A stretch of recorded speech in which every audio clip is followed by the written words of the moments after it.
बात करने वाले हैं ऐसे आयुर्वेदिक उत्पाद के बारे में, ऐसी औषधि के बारे में जो हर घर में पाई जाती है, देश हो या विदेश हो, गांव हो या शहर हो, यहाँ तक कि गरीब हो या अमीर हो, सबके घर में ये औषधि आराम से देखने को मिल जाती है। सब इसे बहुत ही चाव से खाते हैं। शायद ही कोई होगा जो इसके नाम से परिचित ना हो। हाँ जी, हम बात करने वाले हैं च्यवनप्राश के बारे में। आज की चर्चा का विषय यही है कि जो लोग इसे इतना यूज़ कर रहे हैं, क्या उन्हें इस औषधि के बारे में सही जानकारी है? क्या उन्हें पता है कि इसे कैसे खाना चाहिए, कब खाना चाहिए, कितना खाना चाहिए? तो हमारे साथ उपस्थित हैं सुप्रसिद्ध आयुर्वेदाचार्य वैद्य नीरज जी। Hello ma'am. आपका बहुत बहुत स्वागत है हमारे इस चैनल पे। थैंक यू सो मच जी, तो मैं आप सब दर्शकों को इनका एक संक्षिप्त में विवरण देना चाहती हूँ, परिचय कराना चाहती हूँ। अपने दर्शकों को बताना चाहती हूँ कि वैद्य जी का जन्म उत्तर प्रदेश की वीर भूमि आला उदल की नगरी महोबा के आयुर्वेद के अग्रणीय विधा में परिपूर्ण वैद्य परिवार में हुआ है। यह 8वीं पीढ़ी है। यह आयुर्वेदाचार्य और काया चिकित्सक से एमडी हैं। यह अभी प्रेजेंट में डाबर कंपनी, जो कि आयुर्वेद की बहुत ही अग्रणी कंपनी है उत्पाद के क्षेत्र में, उसमें कार्यरत हैं। यह विगत 15 सालों से निस्वार्थ आयुर्वेद के क्षेत्र में सेवा कर रहे हैं। वैद्य जी, आपका बहुत बहुत स्वागत है हमारे इस चैनल पे। Thank you so much ma'am. So जय हिंद दोस्तों, जय आयुर्वेद। एक बहुत ही इंटरेस्टिंग टॉपिक है जो मैडम ने यहाँ पे उठाया है। तो च्यवनप्राश, कोरोना के बाद से कोई आयुर्वेद जाने ना जाने, च्यवनप्राश शब्द ऐसा है जो हर जनमानस जो है कहीं ना कहीं से रूबरू हुआ है, या कहीं ना कहीं च्यवनप्राश ने उनकी जीवन में उनकी इम्यूनिटी बढ़ाने में या उनको रोग से लड़ने के लिए एक ताकत दी है। तो दो चीज़ें थी जो कोरोना टाइम पे सबसे ज़्यादा चली, एक था च्यवनप्राश और दूसरा था काढ़ा। तो इन दो नामों से आज की डेट पे ज़्यादातर लोग भली भांति परिचित हो गए हैं। जैसे कि हम बात करते हैं च्यवनप्राश की, तो च्यवनप्राश का जिक्र आयुर्वेद के मोस्ट ऑफ द ग्रंथ्स में मिलता है, जिसमें से कुछ चर्चित ग्रंथ हैं। भाव प्रकाश निघंटु है, सारंगधर संहिता है। तो बहुत सारी कंपनीज़ हैं जो इन का रेफरेंस लेके च्यवनप्राश आज की डेट पे बनाती हैं। और जो ये च्यवनप्राश बनाने का जो तरीका है, ये तकरीबन 2500 साल पुराना है। तो अगर हम बात करते हैं यहाँ पे कि च्यवनप्राश की उत्पत्ति कहाँ से हुई, च्यवनप्राश शब्द की उत्पत्ति कहाँ से हुई, वहाँ से हम इसको लेके चले तो मेरे ख्याल से ज़्यादा उचित रहेगा। कि वैद्य जी हमें बता रहे हैं च्यवनप्राश के बारे में, तो मैं इनसे एक और चीज़ जानना चाहती हूँ कि आपने जैसे बताया कि च्यवनप्राश क्या है, तो मैं जानना चाहती हूँ कि इसे जन जन तक लोग एक चमत्कारी औषधि के रूप में जानते हैं। लोग जानते हैं कि ये चमत्कार है जो कि आयुर्वेद की देन है। तो मैं ये जानना चाहती हूँ कि आखिर च्यवनप्राश में ऐसा क्या है जो इसे लोग चमत्कारी औषधि के रूप में जानते थे। तो मैम, जैसे मैं आपको बताना चाहता हूँ, ये जो है ना च्यवनप्राश जो शब्द है, ये दो शब्दों से मिलकर बना हुआ है, च्यवन और प्राश। एक हमारे एक ऋषि मुनि थे, च्यवन ऋषि। ये जब वो जीर्णावस्था या अपनी जरावस्था या हम ओल्ड एज कहें, जब वो वहाँ पर पहुँचे तो उनको लगा कि क्यों ना एक ऐसी चीज़ बनाई जाए जिससे कि सेवन से हम अपनी जो है जो मैं ओल्ड एज में जा रहा हूँ, हम वहाँ पे उसको हम प्रोलॉन्ग कर सकें, ताकि जब हमारी जीर्णावस्था आए या ओल्ड एज आए तो मैं स्वस्थ रहूं, या फिर मैं जो है वहाँ से उससे रिकवर कैसे हो जाऊं। तो च्यवन ऋषि का च्यवन, और प्राश मतलब आहार या भोजन, या अगर मैं आज के प्रेजेंट एरा की अगर मैं बात करूं तो हम इसको कोरिलेट कर सकते हैं माल्ट से। तो कहीं ना कहीं एक ऐसा फॉर्म जो आपको च्यवन ऋषि के जैसे आपको फिट रख सके, ऐसा आहार। तो इसका नाम जो है च्यवनप्राश पड़ा है। अब हाँ, तो जैसा आपने बताया चमत्कारी दवाई, तो चमत्कारी दवाई ये इसीलिए है कि यहाँ पर च्यवन ऋषि ने जब इसको इंटेक किया तो वो जरावस्था से यौवन अवस्था में आ गए थे, मतलब ओल्ड एज से वो यौवन अवस्था में प्राप्ति करी थी। तो ये इसलिए चमत्कारी दवाई है। अच्छा जी, आपने बहुत ही अच्छी जानकारी हमें बताई। तो मैं अब आगे आपसे जानना चाहती हूँ कि इसे हर उम्र के लोग खा सकते हैं, बच्चा खा सकता है या बुजुर्ग खा सकते हैं, या हम यंग जनरेशन वाले लोग खा सकते हैं? तो मैं आपसे जानना चाहती हूँ क्या ये सबके लिए उपयोगी है? देखिए मैडम, जैसा मैंने आपको बताया कि एक ये एक प्रकार का आहार है। तो आहार ऐसा नहीं होता कि किसी एक एज ग्रुप के लिए होता है।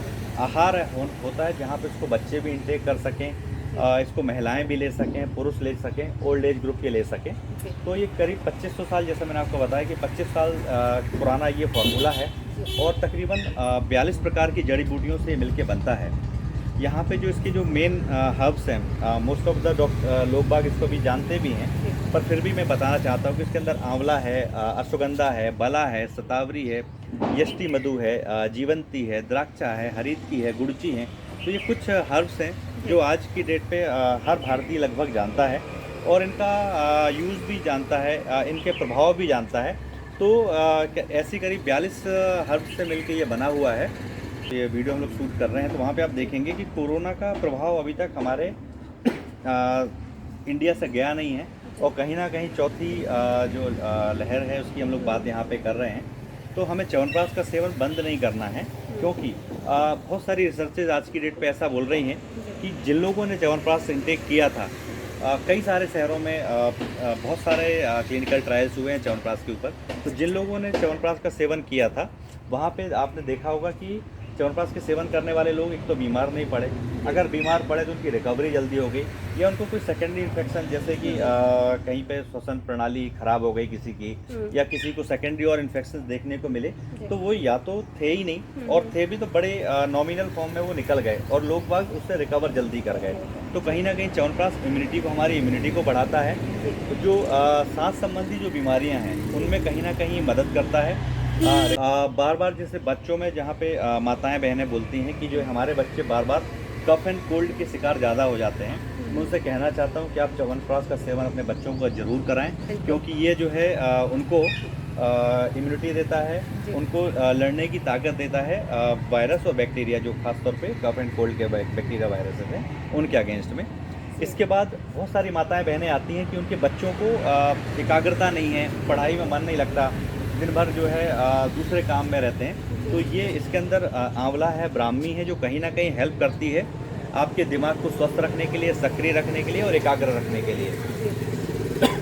इसके बाद अब मैं इसमें शिफ्ट होता हूँ। अगला जो एज ग्रुप है और बड़ा एज ग्रुप है, या मैं कह सकता हूँ कि जो माताएं हैं, जो बहनें हैं, उनको जो है एक समस्या होती है बाल झड़ने की, क्योंकि ये रिच सोर्स है विटामिन का। तो यहाँ पे ये बाल को झड़ने से, उनको सफ़ेद होने से, ग्रे हेयर्स होने से जो है ये बचाता है। और जो पीरियड से संबंधित, जो मासिक धर्म से संबंधित जो प्रॉब्लम होती हैं, जैसे उनको दर्द होता है या पीरियड स्किप होते हैं या महीने में 2 बार 3 बार आते हैं, तो उन सब में भी च्यवनप्राश का जो है बड़ा ही चमत्कारिक आपको रूप देखने को मिलता है। इसके बाद जो आज के लोग जो है जो फिजिकल एक्सरसाइज कम कर रहे हैं, या कोरोना के टाइम पे आपने देखा होगा कि उनको वर्क फ्रॉम होम करना पड़ा है, तो फिजिकली वो लोग एक्टिव नहीं रह पाए, तो उनको डाइजेशन से रिलेटेड प्रॉब्लम है। तो च्यवनप्राश के इंटेक से पाचन जो तंत्र है ये भी मजबूत होता है और पाचन प्रणाली हमारी स्ट्रांग होती है। इसके अलावा च्यवनप्राश एज ए एंटीऑक्सीडेंट है, इसका जो है क्लिनिकली टेस्टेड है और एविडेंस बेस्ड है। डिफरेंट सिटीज़ में इसके ऊपर गवर्नमेंट ने क्लिनिकल ट्रायल्स कराए हुए हैं जो बताते हैं कि ये किस तरीके से काम करता है, किस लेवल पे काम करता है, क्या काम करता है। ये सारी इन्फॉर्मेशन आज की डेट पे आपको अवेलेबल मिल जाएगी। इसके अलावा ये आपको फुल डे आपको एनर्जेटिक बनाए रखता है, एनर्जी से भरपूर रखता है, तो आपको थकान और कमजोरी आपको महसूस नहीं होती है। जी बिल्कुल, आपने बहुत ही अच्छी जानकारी हम सबको बताई। शायद ये जानकारी एक आयुर्वेदाचार्य हमें बता सकता है कि च्यवनप्राश में ऐसी क्या औषधियाँ हैं। सारी औषधियों के बारे में जो हमें वैद्य जी ने बताई कि च्यवनप्राश किन औषधियों से मिलकर बनता है, क्यों इसको चमत्कारी औषधि कहा जाता है। तो अब मैं आगे इनसे ये जानना चाहती हूँ कि आपने बाकी की जानकारी तो हमें बताई, उसके साथ साथ मैं ये जानना चाहती हूँ कि क्या इसे हर उम्र के लोग ले सकते हैं, क्या बच्चा या फिर बुजुर्ग, क्या इसे सभी लोग ले सकते हैं वैद्य जी? जी हाँ, बिल्कुल।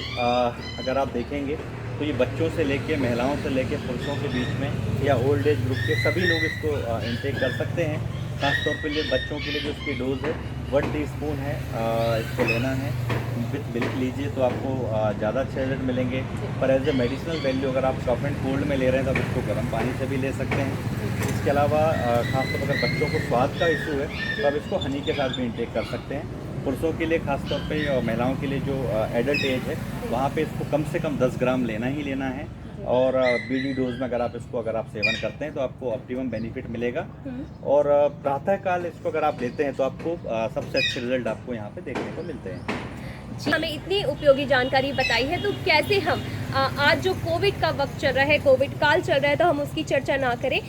वैद्य जी, अभी कोविड का काल चल रहा है, तो क्या च्यवनप्राश ऐसे में इफ़ेक्टिव है क्या, जो कोविड से जो रिकवर हो गए हैं या जिनको कोरोना हुआ या फिर हो के चला गया है, क्या च्यवनप्राश उसके लिए भी इफ़ेक्टिव है? बिल्कुल, 3 लहर जा चुकी हैं, चौथे की आहट फिर से अगर आप महसूस कर रहे हैं तो च्यवनप्राश को सिर्फ जो है सर्दी का च्यवनप्राश ना माने, च्यवनप्राश को आप ऑल वेदर इनटेक करें। और क्लिनिकली ये प्रूव हो भी चुका है कि जिन लोगों ने च्यवनप्राश का सेवन किया था उनके बॉडी ने भी अच्छे से रिस्पॉन्ड किया, वो बीमार नहीं पड़े, बीमार पड़े तो ठीक भी जल्दी हो गए। और कहीं ना कहीं रिकवरी में च्यवनप्राश ने बहुत इंपॉर्टेंट रोल प्ले किया है। इसको आप खाना बिल्कुल मत छोड़िए, अपने बच्चों को भी इसको खिलाइए, अपने परिवार में जो बुजुर्ग लोग हैं उनको भी आप इसको खिलाइए। एक चीज़ और है, जब मैं अपनी क्लिनिक में प्रैक्टिस करता हूँ तो मैंने वहाँ पे देखा कि बहुत सारे ऐसे लोग हैं, क्योंकि अब आज के डेट पे लोगों का खान पान ऐसा है और हमारा जो इंडिया है डायबिटिक कैपिटल बनता जा रहा है, तो वहाँ पे भी देखने में आया था कि बहुत सारे लोग बोलते थे कि हम च्यवनप्राश कैसे खाएं। तो मैं बताना चाहता हूँ कि हमारा टेक्नोलॉजी इतनी एडवांस हो गई है, साइंस हमारा इतना डेवलप हो चुका है, आज के डेट पे हमारे पास अच्छी कंपनियों के शुगर फ्री च्यवनप्राश भी अवेलेबल हैं। तो ऐसे लोगों को जो डायबिटिक हैं या जो है बॉर्डर लाइन डायबिटीज़ पे हैं, और या नॉर्मल लोग भी जो चाहते हैं कि शुगर का इंटेक कम से कम करना है, तो शुगर फ्री च्यवनप्राश भी आज के डेट पे मार्केट में अवेलेबल है। तो आप बिल्कुल उसका सेवन करिए, आपको वही फ़ायदे वही सारे जो है आपको रिजल्ट आपको शुगर फ्री च्यवनप्राश में भी मिलने वाले हैं। जी, एक और पॉइंट जो मेरे अभी दिमाग में आया वो यह है कि कोविड से जो लोग ठीक होकर आए हैं उनमें जो एक समस्या देखने को मिल रही है वो ये कि उनकी रोग प्रतिरोधक क्षमता बहुत कम होती जा रही है, बार बार बीमार पड़ रहे हैं। जैसे कि बच्चों में सर्दी जुकाम बहुत जल्दी होने लगा है, कोल्ड कफ की समस्या जो हो रही है, तो क्या च्यवनप्राश ऐसे में भी वर्क करता है? जी हाँ, बिल्कुल। च्यवनप्राश के इंटेक से उनका जो श्वसन प्रणाली है वो भी स्ट्रांग होती है, उनका डाइजेशन भी स्ट्रांग होता है, और अगर उनको लंग्स का कोई इन्फेक्शन हुआ है वो भी रिकवर करते हैं, या तो बीमार नहीं पड़ेंगे, कफ एंड कोल्ड उनको बार बार नहीं होगा। तो वैद्य जी ने जैसे कि हमें च्यवनप्राश की बहुत ही उपयोगी चीज़ें बताई, तो अगर हम किसी चीज़ की उपयोगिता की बात करते हैं तो हमें बात करनी पड़ती है उसके साइड इफ़ेक्ट की। क्या उससे कोई नुकसान भी हमारे शरीर को पहुंच सकता है? तो वैद्य जी, मैं आपसे जानना चाहती हूँ कि च्यवनप्राश के इतने सारे फ़ायदे हैं, तो क्या उसके कोई नुकसान भी है? देखिए, मैंने आपको बताया कि एक प्राश है, एक तरीके का ये आहार है। ज़्यादा मात्रा में या फिर बिना अगर आप डॉक्टर्स की सलाह के ले रहे हैं तो कुछ हो सकता है कि कुछ आपको एडवर्स इफेक्ट देखने को मिल जाए, पर ऐसे उसके कोई भी सीन एडवर्स इफेक्ट नहीं है। आप इसको प्रेग्नेंट वुमेन को दे सकते हैं, लैक्टेटिंग मदर से उनको आप दे सकते हैं, किसी को कोई एब्डोमिनल डिस्कम्फर्ट है वहाँ पे भी वो इसको ले सकता है। ये कोई हैबिट फॉर्मिंग नहीं है। बच्चों में इसका कोई ऐसा एडवर्स इफेक्ट देखने को नहीं मिला है, और इनटेक करने के बाद ऐसी नींद भी नहीं आती। तो आप ड्राइविंग कर रहे हैं या अपने खाया और ड्राइविंग कर रहे हैं तो वहाँ पे भी आपको ऐसी कोई समस्याएं वहाँ पे आपको फील नहीं होगी। जी, बहुत बहुत धन्यवाद आपका वैद्य जी, आपने बहुत ही अच्छी जानकारी हम सब दर्शकों के साथ साझा की है। तो अगर आपको ये वीडियो पसंद आता है तो प्लीज़ इसे लाइक करिए, शेयर करिए, ज़्यादा से ज़्यादा लोगों तक पहुंचाइए। जैसे कि च्यवनप्राश हर घर में पहुंच गया है, उसी तरह उन लोगों को पता होना चाहिए कि इस च्यवनप्राश के फ़ायदे कितने हैं, कितना यूज़फुल है ये हमारे शरीर के लिए, और कैसे खाना चाहिए, कितना खाना चाहिए, सारी जानकारी मैंने आपको इस वीडियो में बताई है। तो ज़्यादा से ज़्यादा लोगों तक पहुँचाइए इस वीडियो को, और प्लीज़ सब्सक्राइब करना ना भूलें। डॉक्टर निधि तिवारी, धन्यवाद।